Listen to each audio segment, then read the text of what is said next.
On a déjà tous ressenti ça, n'est-ce pas? Ce sentiment d'anxiété, de mal-être.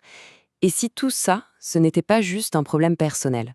Si c'était en fait le symptôme d'un conflit bien plus large entre l'individu et l'État? C'est une idée assez provocatrice, on va se le dire, et c'est justement la thèse qu'on va décortiquer aujourd'hui. Un argument qui fait un lien direct et assez audacieux entre la liberté de chacun et notre santé mentale. Alors, pour bien piger cette façon de voir les choses, on va suivre le raisonnement étape par étape. On va commencer par le constat, le diagnostic d'une société que l'auteur appelle blessée. Ensuite, on va voir qui est désigné comme l'antagoniste dans cette histoire. Puis, on va plonger dans l'histoire pour voir comment tout ça s'est mis en place. Et enfin, on verra la solution qui est proposée, ce fameux ressort de la liberté. Alors, tout commence par un sentiment que beaucoup de gens partagent, je pense, cette impression que quelque chose cloche, que ça ne tourne plus rond dans la société. Et l'auteur, il parle directement de ce malaise. Mais au lieu de dire que c'est un problème, il dit presque le contraire. C'est comme s'il disait « c'est normal de ressentir ça ».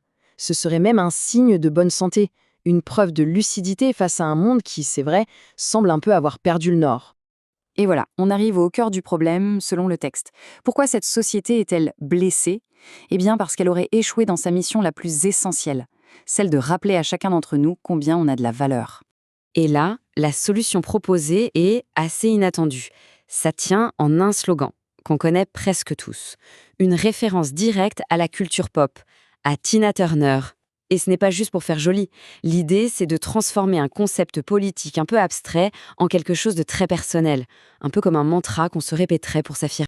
Bon, si la société est blessée, c'est la faute à qui? L'essai, lui, a une réponse très très claire. Le coupable, c'est l'État. Ici, l'État n'est pas du tout vu comme le grand protecteur. Non, non.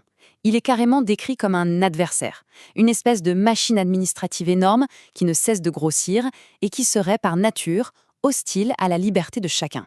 D'après cette vision des choses, la relation entre l'État et les citoyens n'est pas basée sur la confiance, mais plutôt sur la suspicion. L'État traiterait les gens comme des animaux domestiques, il les suspecterait d'être mauvais par nature, et le pire, c'est que les victimes de ce système, complètement épuisées, finiraient par rejoindre les rangs de l'État comme pour se protéger. Et l'image qui accompagnait le texte est assez parlante. On voit une colombe, symbole de paix et de liberté, mais elle est enchaînée à un arbre de vie qui a l'air bien fragile.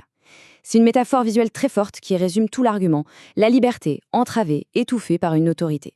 Et c'est là qu'on touche au paradoxe de l'oppression tel que le décrit l'auteur. C'est un cercle vicieux. Les gens qui souffrent le plus du système, en essayant de s'en sortir, finissent par le renforcer. C'est assez ironique, mais c'est comme ça que le cycle se perpétuerait. Et attention, ce n'est pas quelque chose de nouveau. L'auteur nous dit que ce cycle, cette spirale, on la retrouve tout au long de l'histoire, et plus particulièrement à travers les grandes guerres.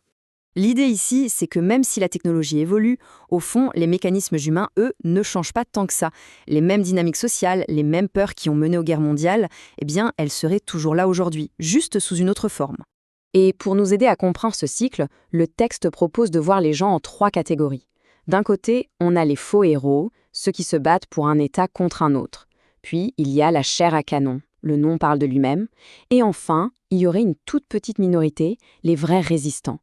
Eux, ils ne se battent pas pour un drapeau, mais pour une idée, la liberté avec un grand L. Alors, voilà comment fonctionnerait cette spirale infernale. D'abord, la propagande d'État crée un conflit. Ensuite, la guerre fabrique ses héros officiels. Après la guerre, la paix est imposée par un État qui est devenu encore plus puissant. Et hop, le cycle recommence. C'est un engrenage qui s'entretient tout seul. Et à la fin, la grande perdante, c'est toujours la liberté. Et au final, ça laisse en face à un faux choix. Le discours officiel dit en gros, soit tu es un héros pour nous, soit tu es de la chair à canon. Choisir un camp ou l'autre. Mais la troisième voie, celle de la résistance pour la liberté, elle est complètement occultée, comme si elle n'existait pas. Bon, le tableau est un peu noir, on est d'accord? Alors comment on sort de là? Est-ce qu'il y a une solution pour casser cette spirale? L'essai pense que oui, et il propose une force pour y arriver. Et cette force, c'est ce que l'auteur appelle le ressort de la liberté. Attention, ce n'est pas juste un droit écrit sur un papier que l'État donne. Non, c'est présenté comme la force naturelle qui s'oppose à la violence, à la domination. C'est la base, le fondement même d'une société qui fonctionne bien. Et le point crucial, c'est ça. Défendre cette liberté, ce n'est pas le travail de quelqu'un d'autre. On ne peut pas déléguer ça à un parti politique ou à l'État. Non, selon le texte, c'est la responsabilité de chacun, de chaque être humain. Et c'est là qu'on voit le lien direct qui est fait. Pour être en bonne santé, physiquement et mentalement, il faudrait être libre. C'est-à-dire être anobli, ne pas être mis dans une case, ne pas être piétiné, ne pas être enchaîné ou domestiqué. Tout ça, ce ne serait pas juste des jolis mots, mais des conditions de base pour aller bien. Et on en revient à notre phrase de départ. Sauf que maintenant, elle a une autre saveur, non? Ce n'est plus juste une chanson. C'est la conclusion de tout le raisonnement. C'est un véritable appel à l'action, qui part d'une idée simple. Reconnaître sa propre valeur pour pouvoir être libre. Du coup, la santé mentale, elle change un peu de statut. Ce n'est plus juste un truc personnel, une quête de bien-être pour soi. Ça devient un acte de résistance, presque un devoir citoyen, pour protéger la liberté, pour soi et pour les autres. Et l'essai se termine en nous ramenant au concret, à notre quotidien. Après toute cette grande théorie, il laisse avec une question essentielle qui reste ouverte. Si la liberté est vraiment une responsabilité individuelle, alors comment on la fait vivre au jour le jour? Concrètement, ça ressemble à quoi?